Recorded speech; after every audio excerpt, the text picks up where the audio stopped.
हमारी सोसाइटी है, मैं चाहती हूँ इस हवाले से आप उन्हें अवेयर करें कि हर ट्रेंड को फॉलो करना ज़रूरी नहीं है। आप जो कहते हैं ना ओल्ड इज़ गोल्ड, तो आप उसमें खूबसूरत लग सकते हैं, पर इसमें ये कि आप ट्रेंड को फॉलो करें और आपकी पर्सनालिटी का सत्यानाश हो जाए। एग्जैक्टली, बिकॉज ट्रेंडिंग का भी आपको पता है कि मोस्टली अभी जिस तरह से लॉन्ग शर्ट्स का चल रहा है, इवन के ये आज से 3-4 साल पहले का था। हाँ, लॉन्ग आए फिर शॉर्ट आए फिर मिक्स हो गया फिर एग्जैक्टली तो इसका यही है कि यहाँ पे ज्यादातर लोग ना देखा देखी करते हैं। ये बड़ी सो प्रॉब्लम यू है। Can make your own fashion, you can make your own मेरी स्टाइल, देन मोहल्ले पीपल वाली कैन ये फॉलो नया यू। ड्रेस लेकर आई है, मैंने भी ऐसे लेना है, और भले वापस सूट ना कर रहा हूँ, बिल्कुल पर मैंने बिल्कुल तो लेना है क्योंकि वो फ्लाम ब्रांड से लेकर आई है भाई, तो मैं पीछे क्यों रह जाऊँ।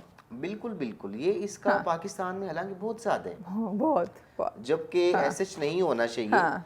ठीक है, तो इट्स अप टू यू कि आप अपना कौन सा आप डिज़ाइन करते हो, क्या करते हो। ठीक है, तो डिज़ाइनिंग आपके अपने तक होती है।